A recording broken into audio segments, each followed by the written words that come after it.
শিক্ষার্থী, আসসালামু আলাইকুম। তোমরা সবাই কেমন আছো? আশা করছি ভালো আছো। আমি রেহানা আক্তার, প্রভাষক বাংলা, আজ তোমাদের সাথে রয়েছি।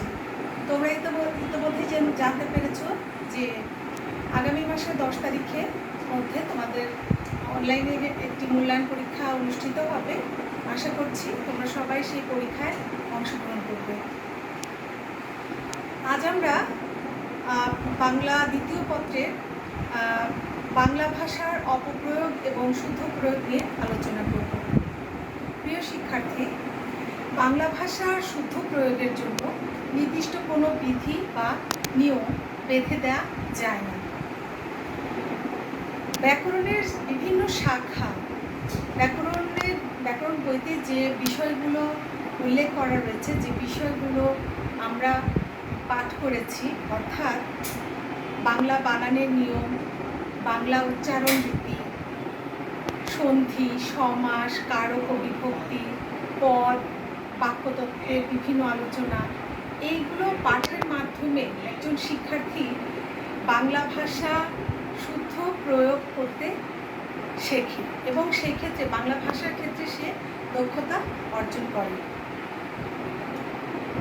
তো বাংলা ভাষার অপপ্রয়োগ এবং শুদ্ধ প্রয়োগ এই আলোচনায় যাবার আগে আমি ডক্টর মোহাম্মদ এনামুল হকের কয়েকটি কথা তোমাদের সাথে শেয়ার করতে চাই। ডক্টর মোহাম্মদ এনামুল হক বলেছেন, শুদ্ধ করিয়া লেখা পাণ্ডিত্যের পরিচায়ক নহে, বরং শিক্ষার পরিচায়ক। শিক্ষিত এবং অশিক্ষিতের মধ্যে যে প্রভেদ বর্তমান, নির্ভুল এবং ত্রুটিপূর্ণ লেখার ক্ষেত্রেও একই প্রভেদ বর্তমান। তাই শিক্ষিত ব্যক্তিকে এই বিষয়ে সচেতন হইতে হয়। প্রিয় শিক্ষার্থী, অবশ্যই বাংলা আমাদের মাতৃভাষা।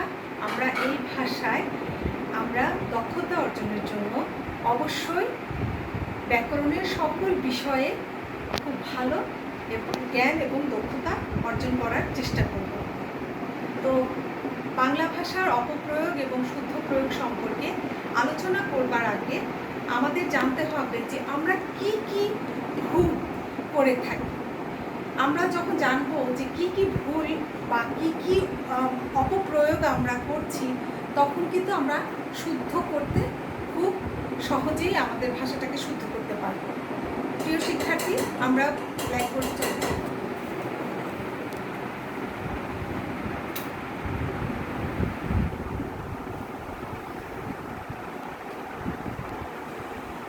কি ভুল লিখে থাকি? আমরা যে ভুলগুলো সাধারণত করে থাকি এবং যেসব ভুলের কারণে আমাদের বাংলা ভাষার অপপ্রয়োগ ঘটে বা অশুদ্ধ হয়ে থাকে, বাক্য গঠন অশুদ্ধ হয়ে থাকে, সেগুলো সম্পর্কে আমরা জানব। 1 নম্বরে হচ্ছে বানানের অশুদ্ধি। আমরা প্রায়ই বানানের ব্যাপারে সচেতন থাকি না, বা আমাদের বাংলা বানানের নিয়ম বা নত্যবিধান শব্দবিধান সম্পর্কে আমরা সমগ্র ধারণা লাভের চেষ্টা করি না, তখন আমরা বানানের অশুদ্ধিটা দিয়ে থাকি। 2 নম্বর বাক্যের পদের অপপ্রয়োগ। 3 নম্বর পদবিন্যাসের ত্রুটি। 4 সাধু ও চলিত রীতির মিশ্রণ। 5 বহুবচনের প্রয়োগজনিত অশুদ্ধি। 6 বাচ্যজনিত ভুল। 7 প্রবাদ প্রবচনের বিকৃতির জনিত ত্রুটি। 8 বাহুল্যজনিত ত্রুটি। 9 যথার্থ শব্দ প্রয়োগ না করা। আমরা সাধারণত এই ভুলগুলোই করে থাকি। আর এই ভুলগুলো আমরা কিভাবে শুদ্ধ করতে পারি সেটা আজকে আমি কতগুলো উদাহরণের মাধ্যমে, অর্থাৎ কতগুলো অশুদ্ধ বাক্যকে শুদ্ধকরণের মাধ্যমে তোমাদের একটু জ্ঞান দেওয়ার চেষ্টা করব।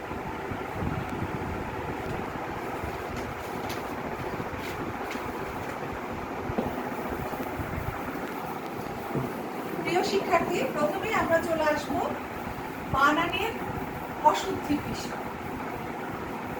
ডক্টর মোহাম্মদ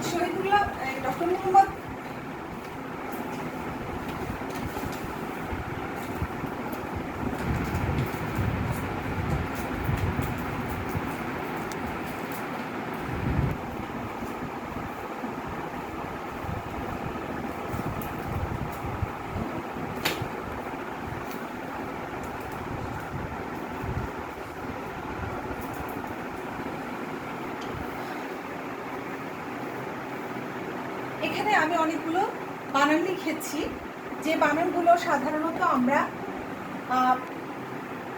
ভুল করে থাকি। অনেক বানান আছে যেগুলো আমাদের নিজেদের কাছে মনে হয় যে এটি শুদ্ধ, কিন্তু দেখা যায় যে আসলে বানানটা আমরা সঠিকভাবে লিখি না, ভুল হয়ে যাচ্ছে। সেই ধরনের কিছু বানান আমি এখানে লিখেছি। প্রথমে রয়েছে সার্বজনীন। সার্বজনীন না, একটি শুদ্ধ রূপ হচ্ছে সর্বজনীন। বিদ্যান, যেহেতু বিদ্যা বানানে দয় জফলা আকার, তো আমরা যখন বিদ্যান বানানটি লিখতে যাই অনেকেই বিদ্যান জফলা দিয়ে লিখে ফেলি, তবে এটি শুদ্ধ নয়, অশুদ্ধ।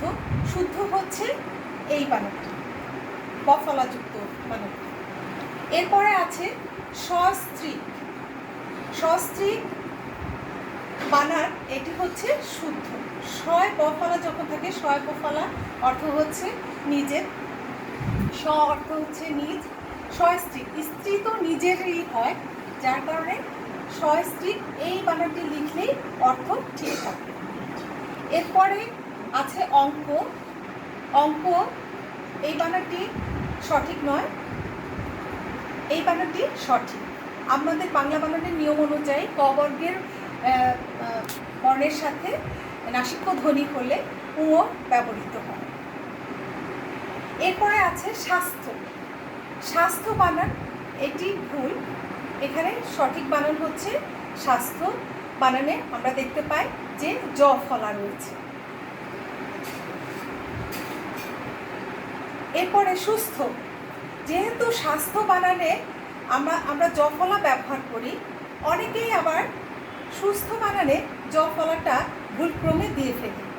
আমাদের মনে রাখতে হবে স্বাস্থ্য বানানে জ ফলা আছে, কিন্তু সুস্থ বানানে কিন্তু জ ফলা নেই, জ ফলা বসবে না। এরপরে প্রতিযোগিতা। প্রতিযোগী বানানে গয়ে দীর্ঘইকার, কিন্তু প্রতিযোগিতা যখন হবে ইতা প্রত্যয় যুক্ত হওয়ার কারণে এই দীর্ঘইটা রস্বইকার হয়ে যাবে, প্রতিযোগিতা। এরপরে অধ্যয়ন। আসলে মূল শব্দ বা উচ্চারণ হচ্ছে অধ্যয়ন, তো আমরা এই ভুলটি করে থাকি যে অধ্যয়ন আমরা উচ্চারণগত ত্রুটির কারণে অনেকে কি এই বানানটা লিখে ফেলি, কিন্তু এটি অশুদ্ধ। এরপরে রয়েছে ন্যূনতম। ন্যূনতম সঠিক বানান এটি। এরপর দারিদ্রতা। দারিদ্রতা ভুল শব্দ এটি, এটির বানান হবে হয় দারিদ্র না হলে দরিদ্রতা। দারিদ্র অথবা দরিদ্রতা, দরিদ্রতা এটা হচ্ছে শুদ্ধ। গীতাঞ্জলি। গীতাঞ্জলি বানানে রস্বইকার হবে, এটার কারণ হচ্ছে গীত যোগ অঞ্জলি। অঞ্জলি বানানে রস্বইকার রয়েছে, এই জন্যে গীতাঞ্জলি বানানে রস্বইকার। ঠিক একইভাবে গীতাঞ্জলি, শ্রদ্ধাঞ্জলি, শ্রদ্ধাঞ্জলি বানানেও কি হবে, আমাদের রস্বইকার ব্যবহৃত হবে। তারপরে বানানটি রয়েছে পোস্টমাস্টার। পোস্ট মাস্টারে আমরা অশুদ্ধ বানানে যেটি দেখতে পাচ্ছি, যে আমরা জানি যে বাংলা বানানের নিয়মে ট বর্গের বর্ণের সাথে তৎসম শব্দে, এটা কিন্তু মনে রাখতে হবে, তৎসম শব্দে ট বর্গের সাথে যখন যুক্ত হবে তখন সেটি সবসময় মূর্ধন্য স হয়। কিন্তু এটি পোস্ট পোস্টমাস্টার শব্দটি কিন্তু তৎসম শব্দ নয়, এটি হচ্ছে অতৎসম শব্দ, অর্থাৎ বিদেশি শব্দ। আমরা জানি এটা ইংরেজি শব্দ, সেই জন্য এই বানানটিতে কি হবে, দন্ত স্বর, টয়ের সঙ্গে দন্ত স্বর যুক্ত হয়ে পোস্টমাস্টার এই বানানটি এভাবে শুদ্ধ হবে। এরপরে রয়েছে ক্যান্টিন। ক্যান্টিন বানানে এখানে দেখা যাচ্ছে যে টয়ের সাথে মূর্ধন্য ন রয়েছে। এই ভুলটি কখন কেন হয়, আমরা ওই যে নিয়মটি শিখেছি যে ট বর্গের বর্ণের সাথে ন যুক্ত হলে কি হয়, মূর্ধন্য ন হয়, কিন্তু সেটি তো শুধুমাত্র তৎসম শব্দ। এখানে ক্যান্টিন শব্দটি কিন্তু একটা বিদেশি বা ইংরেজি শব্দ, এই শব্দে কিন্তু আমাদের মূর্ধন্য ন হবে না, কারণ আমরা জানি যে অতৎসম শব্দে মূর্ধন্য ন এবং মূর্ধন্য স ব্যবহৃত হয় না। এরপরে আছে গভর্নর। গভর্নর বানানে এখানে দেখা যাচ্ছে যে আমরা অশুদ্ধ বানানে প্রায়ই আমরা অনেক জায়গায় দেখে থাকি, অনেকেই এই ভুলটা করে থাকে, কমন এই ভুলটা করে থাকে যে গভর্নর বানানে যেহেতু তৎসম শব্দে মূর্ধন্যর সাথে রেফের সাথে মূর্ধন্য হয় যুক্ত হয়, রয়ের সাথে মূর্ধন্য যুক্ত হয়, সেই নিয়ম অনুযায়ী আমরা অনেক সময় এটা ভুলে লিখে ফেলি যে এরকম মূর্ধন্যর সাথে, কিন্তু গভর্নর শব্দটা হচ্ছে আমাদের ইংরেজি শব্দ বা বিদেশি শব্দ, সেই জন্য এই গভর্নর লিখতে আমরা দন্তন ব্যবহার করব। এরকম অনেক শব্দ রয়েছে যেগুলোর বানান সত্যিকার অর্থে, যেমন আমাদের প্রায় সমুচ্চারিত শব্দ কিছু রয়েছে যেগুলোর উচ্চারণ এক, উচ্চারণ দুটো শব্দের উচ্চারণ একই রকম, কিন্তু বানান ভিন্ন হওয়ার কারণে তারা ভিন্ন ভিন্ন অর্থ প্রকাশ করছে। এইগুলো সম্পর্কে আমাদেরকে খুব ভালো ধারণা রাখতে হবে, কারণ আমরা চাই না যে আমাদের মাতৃভাষা বাংলা আমরা বানান এখানে আমরা ভুল করি।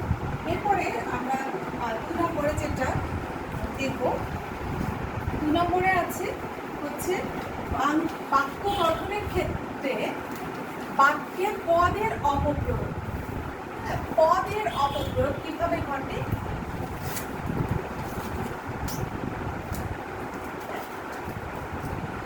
বাক্য গঠনের ক্ষেত্রে বাক্যের পদের অপপ্রয়োগ।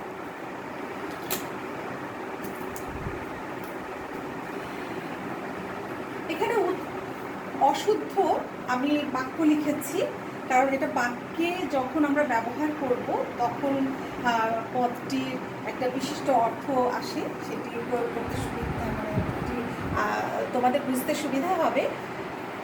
নিরোগী লোক আসলে সুখী, এখানে পদটি হবে নিরোগ লোক আসলে সুখী। নিরোগ এখানে এটা বিশেষণ পদ। আমরা অনেক সময় বিশেষ্য আর বিশেষণ পদের পার্থক্য বুঝতে না পেরে বা ভালোভাবে আমরা এই বিষয়ে অবগত না হয়ে বিশেষণের জায়গায় বিশেষ্য, বিশেষের জায়গায় বিশেষণ পদ ব্যবহার করে আমরা বাক্যে মানে পদের অপপ্রয়োগ ঘটিয়ে থাকি।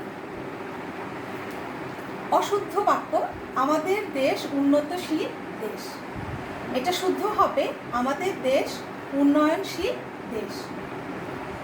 অশুদ্ধ বাক্য, অনাবশ্যকীয় ব্যাপারে কৌতূহল ভালো নয়। শুদ্ধ বাক্য হচ্ছে অনাবশ্যক ব্যাপারে কৌতূহল ভালো নয়।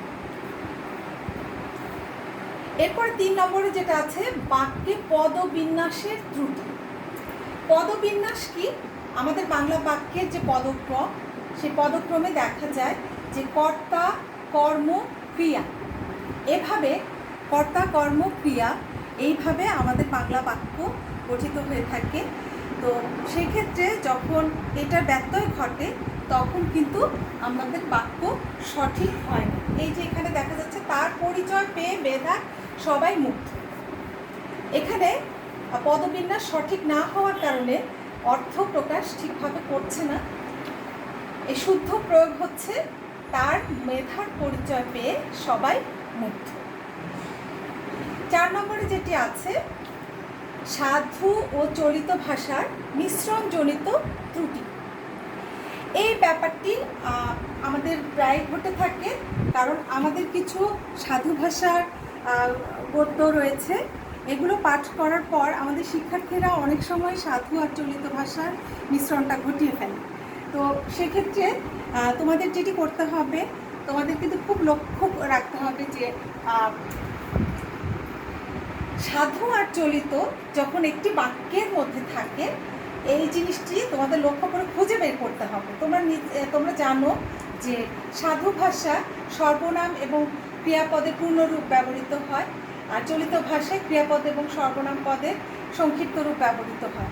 এই জিনিসটা দেখলে কিন্তু বোঝা যায় যে এটি সাধু ভাষা আর চলিত ভাষা কোনো মিশ্রণ আছে কিনা আমরা একটু লক্ষ্য করলে দেখতে পাবো। এখানে দেখা যাচ্ছে তাকে বাজারে যাইতে হইবে।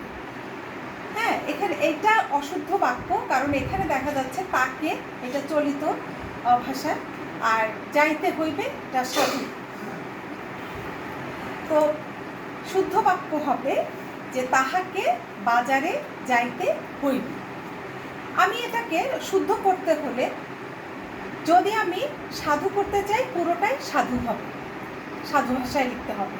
আবার ইচ্ছে করলে আমি এটা চলিত শুদ্ধ করতে হলে পুরোটা চলিতও করতে পারি, তাকে বাজারে যেতে হবে। যদি চলিত করি তাহলে এখানে লিখতে হবে তাকে বাজারে যেতে হবে। এরপরে অশুদ্ধ আরেকটি বাক্য রয়েছে, শ্যামলের আশা দেখে তিনি অবাক হইলেন। এই বাক্যটিতে দেখা যাচ্ছে যে দেখে ক্রিয়াপদ, চলিত, হইলেন ক্রিয়াপদ, এটা হচ্ছে সাধু। এটাকে যদি আমি শুদ্ধ করতে চাই তাহলে এখানে যেটা আমি করেছি, চলিত ভাষা করেছি, শ্যামলের আশা দেখে তিনি অবাক হলেন।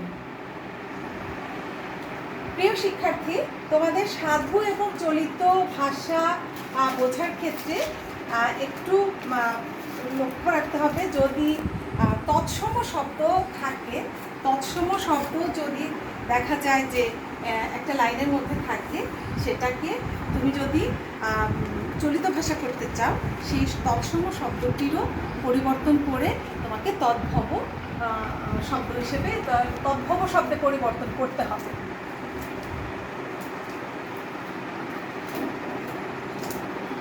প্রিয় শিক্ষার্থী, এরপরে যেটি আছে বহু বচনের অপপ্রয়োগ। বহু বচনের অপপ্রয়োগ আমরা এটা প্রায়ই লক্ষ্য করে থাকি, যে অনেকের কথার ভেতরও এরকম আসে যে একটা বাক্যে দুবার বহু বচন সে ব্যবহার করছে। যেমন সকল ছাত্ররা ক্লাসে উপস্থিত। আমাদের এক বচনকে আমরা যখন বহু বচনে রূপান্তরিত করি, অর্থাৎ বিশেষ্য পদের সাথে গুলো, গুলি, রা, এরা এগুলো যুক্ত করে আমরা বহু বচন করি। এছাড়া কিছু বহুত্ববাচক শব্দ রয়েছে, যেমন সব, সকল, হ্যাঁ, এইরকম শব্দও রয়েছে।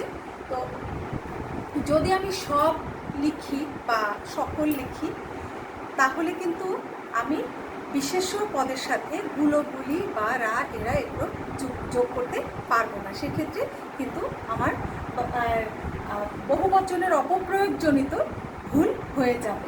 এই বাক্যটা লক্ষ্য করো, সকল ছাত্রগণ পাঠে মনোযোগী নয়। এখানে সকল বহুত্ববাচক বা বহুত্ববাচক শব্দ রয়েছে, আবার ছাত্রের সাথে গণ রয়েছে। গণ এটি আমাদের বহু বচন করার জন্য গণ শব্দটি ব্যবহার করা হয়। তো এখানে যদি সকল ব্যবহার করি তাহলে ছাত্র শব্দটি রাখতে হবে, সকল ছাত্র পাঠে মনোযোগী নয়, অথবা ছাত্রগণ পাঠে মনোযোগী নয়, সকল বাদ দিতে হবে, না হলে গণ বাদ দিতে হবে। এরপরে অশুদ্ধ আরেকটা বাক্য দেখো, লক্ষ্য করো, আলোচনার মাধ্যমে সব সমস্যাগুলোর সমাধান করো। আলোচনার মাধ্যমে এখানে সব লেখা আছে, আবার সমস্যার সাথে গুলো লেখা রয়েছে, যে কোনো একটা রাখতে হবে। আলোচনার মাধ্যমে সব সমস্যার সমাধান করো। ঠিক আছে? বা হ্যাঁ, এটাই লিখতে হবে এক্ষেত্রে। এরপরে রয়েছে বাচ্যজনিত ভুল। বাচ্যজনিত ভুল যেটা আমরা বাক্যে সাধারণত করে থাকি, যে কর্তৃবাচ্যে যদি বিশেষ্য থাকে এবং করা ক্রিয়াপদ থাকে, তাহলে কর্মবাচ্যে কিন্তু সেটি বিশেষণ পদ হয় এবং হওয়া ক্রিয়াপদ হয়। এ কথা প্রমাণ হয়েছে, এটি অশুদ্ধ বাক্য। এখানে লিখতে হবে এ কথা প্রমাণিত হয়েছে। তোমাকে দেখে সে আশ্চর্য হয়েছে, এটি একটি অশুদ্ধ বাক্য। তোমাকে দেখে সে আশ্চর্যান্বিত হয়েছে, এটা হচ্ছে শুদ্ধ বাক্য। প্রিয় শিক্ষার্থী, অশুদ্ধ এবং শুদ্ধ বাক্য যখন তোমরা পড়বে তখন কিন্তু বানানের দিকটা এক্ষেত্রে তোমরা লক্ষ্য রাখবে, যে বিশেষ্য পদ কিভাবে বিশেষ্য পদ হয়ে যাচ্ছে। এখানে আশ্চর্য, এখানে আশ্চর্যান্বিত বিশেষণ পদ হয়েছে। এরপরে 7 নম্বরে প্রবাদ প্রবচনের বিকৃতি জনিত অশুদ্ধি। তোমরা জানো যে বাংলা ভাষায় অনেক প্রবাদ প্রবচন রয়েছে। তো প্রবাদ প্রবচনের কিন্তু একটা বিশিষ্ট অর্থ রয়েছে। বাক্যে যখন আমরা সেটা প্রয়োগ করব তখন কিন্তু অন্য কোনো শব্দ তার ভিতরে ঢুকানো যাবে না। অর্থাৎ প্রবাদ প্রবচনটি যে অবস্থায় আছে সেভাবেই বাক্যে ব্যবহার করতে হবে। গৃহস্থের খেয়ে বনের মোষ তাড়াতে পারবো না। আসলে মূল প্রবাদ প্রবচনে যেটা রয়েছে যে ঘরের খেয়ে বনের মোষ তাড়াতে পারবো না। ঘরের খেয়ে বনের মোষ তাড়ানো, এরকম একটা প্রবাদ রয়েছে আমাদের। 10 চক্রে ঈশ্বর ভূত, এখানে মূল যে প্রবাদ সেটি হচ্ছে 10 চক্রে ভগবান ভূত। এই যে ঠিক একইভাবে অরণ্যে রোদন, বাগধারার ক্ষেত্রে এরকম অরণ্যে কান্না, এইভাবে কিন্তু লেখা যাবে না। যদি আমি বাগধারার কোনো ব্যবহার করি কোনো বাক্যে, সেক্ষেত্রে পূর্ণ বাগধারাটাই ব্যবহার করতে হবে।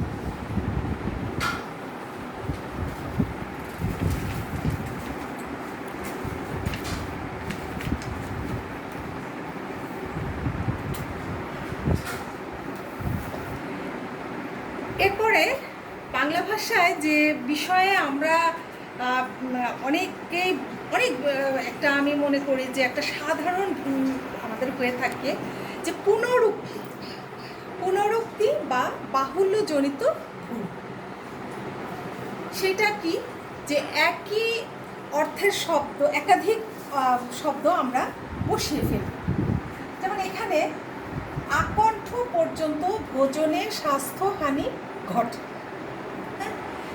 আকণ্ঠ শব্দের অর্থই হচ্ছে কণ্ঠ পর্যন্ত। হ্যাঁ, তো আকণ্ঠ লেখার পর কিন্তু পর্যন্ত এটি কিন্তু প্রয়োজন নেই। এই বাক্যটিতে বাহুল্য প্রয়োগ ঘটেছে, শব্দের বাহুল্য প্রয়োগ ঘটেছে। এই বাহুল্য প্রয়োগের ফলে আমাদের বাংলা বাক্য কি হয়, অশুদ্ধ হয়ে যায়। এখানে শুদ্ধ হবে হচ্ছে আকণ্ঠ ভোজনে স্বাস্থ্যহানি ঘটে। আকণ্ঠ ভোজনে স্বাস্থ্যহানি ঘটে, এটা লিখতে পারি। অথবা কণ্ঠ পর্যন্ত ভোজনে স্বাস্থ্যহানি ঘটে। এরপরে আছে অশুদ্ধ আরেকটি বাক্য, কেবলমাত্র দুর্নীতি এ সংকটের জন্য দায়ী। কেবল দিলে আর মাত্র প্রয়োজন নেই, কেবল অর্থ যা, মাত্র অর্থ তা। শুদ্ধ বাক্য হবে কেবল দুর্নীতি এর সংকটের জন্য দায়ী।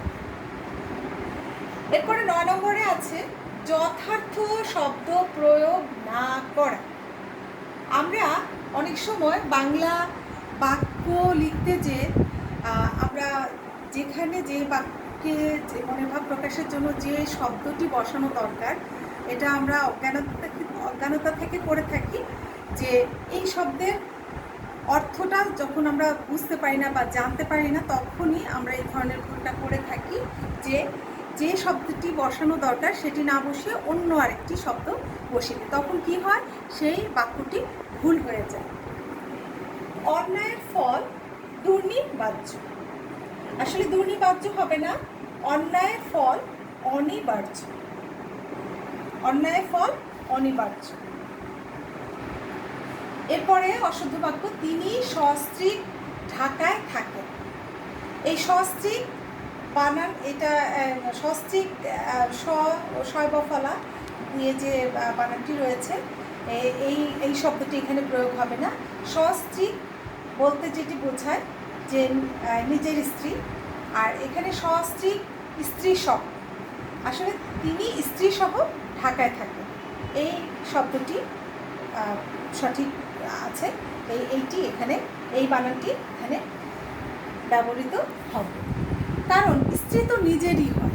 এখানে সস্ত্রী, এই দন্ত স বফলার প্রয়োজন নেই, এখানে দন্ত স তারপরে সাথে স্ত্রী, এটাই সঠিক শব্দ বলে আমরা ধরে নিতে পারি।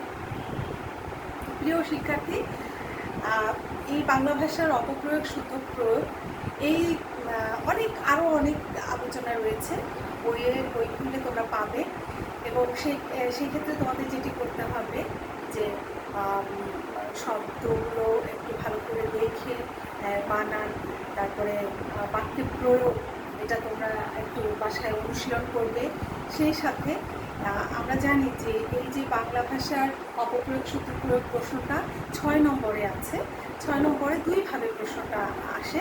একটা হচ্ছে এই যে বাক্য দেয়া থাকে, অশুদ্ধ বাক্য থাকে, শুদ্ধ বাক্য করতে হয়। আরেকটা অথবায় যেটা থাকে যে একটি অশুদ্ধ অনুচ্ছেদ দেওয়া থাকে, সেই অনুচ্ছেদটিকে তোমাদেরকে শুদ্ধ করতে হবে। আমি আশা করি যে ব্যাকরণের যে বিষয়গুলো তোমরা পূর্ববর্তীতে পড়েছো, সেগুলো সম্পর্কে তোমরা আরও ভালোভাবে জ্ঞান লাভ করার চেষ্টা করবে। তাহলে তোমরা শুদ্ধভাবে বাংলা লিখতে এবং পড়তে পারবে। সবাইকে অসংখ্য ধন্যবাদ।